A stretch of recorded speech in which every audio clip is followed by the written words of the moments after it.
हरे कृष्णा। श्रीमद् भगवत गीता अध्याय 3 कर्मयोग श्लोक 16। एवं प्रवर्तेतं चक्रं नानो वर्तयति यः अघायुरिन्द्रियरामो मोघं पार्थ स जीवति।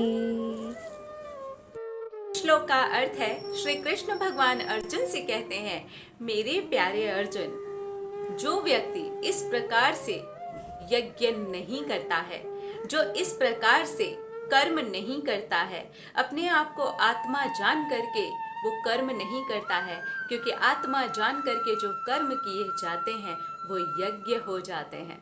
वो पापमय जीवन व्यतीत करता है, दुखमय जीवन व्यतीत करता है। वो सिर्फ और सिर्फ अपनी इंद्रियों को संतुष्ट करने के लिए ही जीवन को व्यर्थ में गंवा देता है। इस श्लोक का अर्थ यही है। अब इस श्लोक से हम क्या समझ सकते हैं, इस श्लोक को हम अपने जीवन में कैसे लगा सकते हैं। हमको अपने आप को आत्मा रूप में जान करके कर्म करने चाहिए। हम कोई भी कर्म क्यों ना कर रहे हों, ये देखना चाहिए कि हम आत्मा है, पवित्र आत्मा है, शाश्वत है, सत्य है।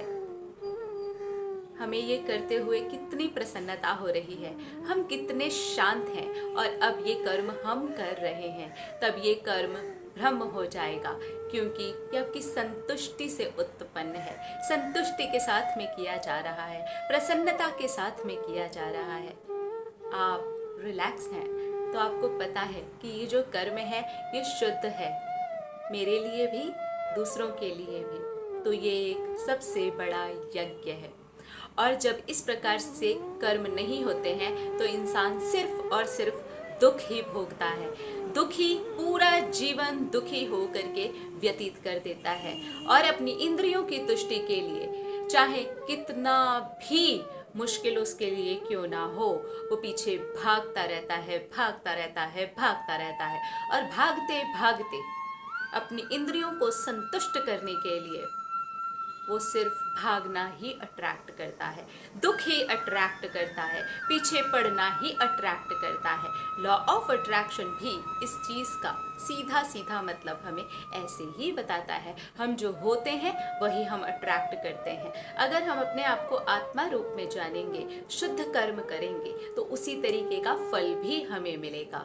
लेकिन अगर हम पीछे भागते रहेंगे, परेशान होते रहेंगे, तो हम अट्रैक्ट क्या करेंगे?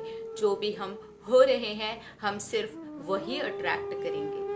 बहुत ही खूबसूरती से और बहुत ही सरल भाषा में श्री कृष्ण भगवान ने हमें आसानी से लॉ ऑफ अट्रैक्शन समझा दिया है इस श्लोक के थ्रू। अगले श्लोक में मिलेंगे और देखेंगे हमारी श्रीमद् भगवत गीता हमें क्या शिक्षा दे रही है। हरे कृष्णा।